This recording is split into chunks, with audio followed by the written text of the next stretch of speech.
The Sign of the Beaver by Elizabeth George Speare. Chapter 3. He was sitting on the flat stone that served as a doorstep, waiting for his supper to cook. The late sun slanted in long yellow bars across the clearing. The forest beyond was already in shadow. Matt was feeling very pleased with his day. That morning he had shot a rabbit. He had skinned it carefully, stretching the fur against the cabin wall to dry. Chunks of the meat were boiling now in the kettle over the fire, and the good smell came through the door and made his mouth water. In the dimness of the trees, a darker shadow moved. This time it didn't disappear, but came steadily nearer. He could hear the crackle of twigs under heavy boots. Matt leaped to his feet. "Pa!" No answer. It wasn't his father, of course. It couldn't be. An Indian? Matt felt a curl of alarm against his backbone. He stood waiting, his muscles tensed. The man who came tramping out from the trees was not an Indian. He was heavy-set, the fat bulging under a ragged blue army coat. His face was almost invisible behind a tangle of reddish whiskers. Halfway across the clearing, he stopped. "Howdy," he called cheerfully. "Hello," Matt answered uncertainly. Was this someone who ought to be greeted like a deacon? That's what Matt was thinking. He didn't actually say that. The stranger came closer, so Matt could see the small blue eyes that glittered in the weathered, hardened face. The man stood, deliberately taking his time, looking over the cabin and the cornfield. "Nice place you got here." Matt said nothing. The man peered curiously over Matt's shoulder, through the open door. He could easily see that the cabin was empty. "You all alone here?" Matt hesitated. "My father's away right now." "Be back soon, will he?" Matt was puzzled by his own unwillingness to answer. He ought to be glad to see anyone after all these days alone, but somehow he wasn't. He didn't quite know why he found himself lying. Any time now," he said. "He went back to the river to get supplies. He might be back tonight. When I saw you coming, I thought you were him." "Guess I surprised you. Reckon you don't get much company way off here." "No, we don't," Matt answered. Then your papa wouldn't want you to turn away a visitor, would he?" the man asked. Thought maybe you'd ask me to stay for supper.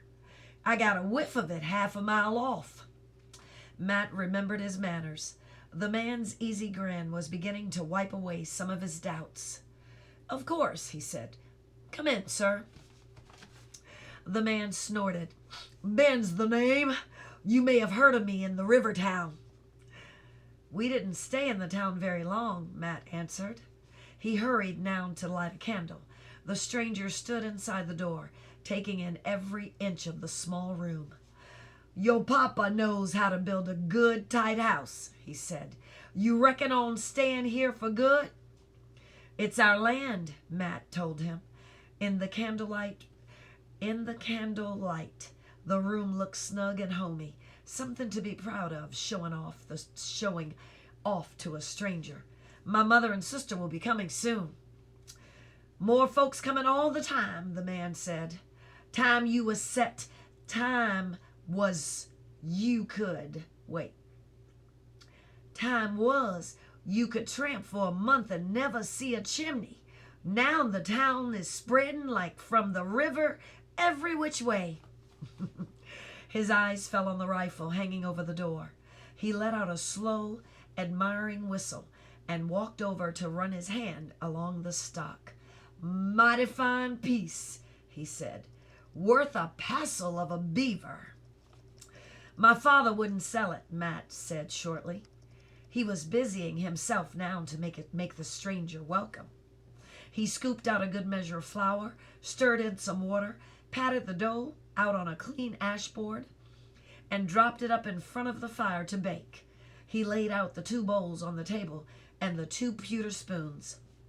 He poured molasses into the 1 pewter dish. Then he ladled the hot stew into the bowls. The way that stew disappeared, the stranger couldn't have eaten a meal for a good while. Matt took a very small share for himself.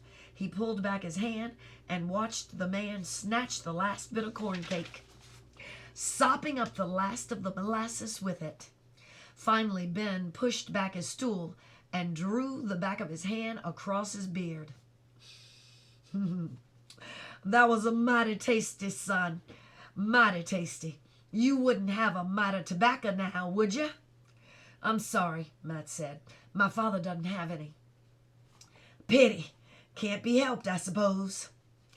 In the easy silence that followed, Matt decided to ask a question of his own. Are you traveling to the river? Ben snorted again. Not likely. I'm keeping as far off from the river as I can till things quiet down. Matt waited. Tell the truth, I got away from that town just in time. Weren't nothing they could prove, but they sure had it in for me. So I says, Ben, you been planning on getting yourself some beaver pelts. Looks like now's the time to get moving. I aim to settle in with a redskin a bit. Maybe move on north. You mean you're going to live with the Indians? Course, could do worse. I could bed down about anywheres. It certainly looked as though, invited or not, Ben was planning on bedding down right here in the cabin. He had eased himself off the stool and sprawled out on the floor, his shoulders dropped against the wall. He pulled a dirty corncob pipe from his pocket and stared down at it ruefully. Pity, he said again. Meal like that needs a baccy to settle it right. He put the pipe away and shifted his heavy bulk against the wall. When I was not much more your age, he drawled, well-fed and ready to talk. That's what he was. He was well-fed and ready to talk. I'd spend the whole winter with the redskins. Hunt with 'em, trap. Easy to pick up that lingo. Still remember a deal of it, but this country ain't the same anymore. You gotta go west, Ohio, maybe to get any decent trapping. The Indians still hunt here, don't they? Matt asked. Oh, the Indians has mostly cleared out all these parts, Ben told him. What wasn't killed off in the war got took with the sickness. A deal of 'em moved on to Canada. What's left makes a mighty poor living, game getting so scarce and all. Where do you live? Roundabout. Ben waved vaguely toward the forest. They make small camps for a while and then move on. The Penobscots stick like burrs, won't give up. They still hunt and trap, no way to stop 'em. Never got it through their heads they don't still own this land. You never seen none of 'em? My father did once. Do you speak English? Do they speak English? Sorry. Enough to get what they want. They pick it up from the traders. What pelts they can scrape together, they take into towns. They can strike up a sharp deal. You gotta know how to handle 'em. Reason you ain't seen 'em, he went on. They got enough sense to clear out of these parts when the bug's so bad. They move off, the whole lot, down to the coast to get their year's mess of clams. Should be moving back about now. They'd stay the summer and then go off for the big hunt come fall. Them hunts, he remembers, ain't nothing like 'em nowadays. Bows and arrows was all they had. Still use 'em some, if they can't lay hands on a gun. I got so's I was damn near as good as any of 'em. Don't suppose I can hit a barn door now. Ben's voice drawled on, thickened with food and drowsiness. He told of the big moose hunts of his days with the Indians. He had fought in the recent war against the French, and he despised them for stirring up the Indians against the main settlements. He seemed to have single-handedly shot down half the French army. Especially he hated the Jesuits, the Jesuit priest who had egged on the Redskins, who had egged the Redskins on. And he had once been part of an expedition that broke into a chapel and smashed the popish idols. Once he had been taken captive by the fierce Iroquois, who were set on putting him to torture, but he'd been too smart for them and escaped in the night. Listening, Matt couldn't make the man out. To hear him talk, he had been as big of a hero as Jack the Giant Killer, but he didn't look the part. He had certainly fallen on hard times of late. No doubt about it, however, he could tell a good story. The man's voice was trailing off, and he slumped lower and lower. Presently he was sprawled flat on the floor and snoring. It was clear enough that he could bed down anywhere. At least he hadn't taken off Matt's bed. At least he hadn't taken over Matt's bed. Matt moved about quietly, though he doubted anything could disturb his guest. He cleared off the bowls with his twig brush. Then he banked the fire with ashes. Finally, he settled down on his hemlock mattress, but he couldn't sleep. He lay staring at the log roof even after the last flickers of firelight had died away and the cabin was in darkness. He couldn't quiet his uneasy thoughts. Bragging about his adventures by the fire, Ben had seemed harmless, just a fat, tired old man grateful for a good meal. To be honest, Matt had enjoyed his company. Now he began to worry. How long was Ben going to stay? He was sure to find out soon that Matt was living alone. When he did, would he decide it was more comfortable here than in the Indian village? At the rate he had wolfed down that supper, the flour and molasses wouldn't hold out long. Would he expect Matt to go on providing meals and waiting on him? And why had he left that town on the river in such a hurry? Was there some charge against him? Was he dangerous? Perhaps even a murderer? At the thought, Matt sat up on his pine bed. He'd been sensible to stay awake and on guard.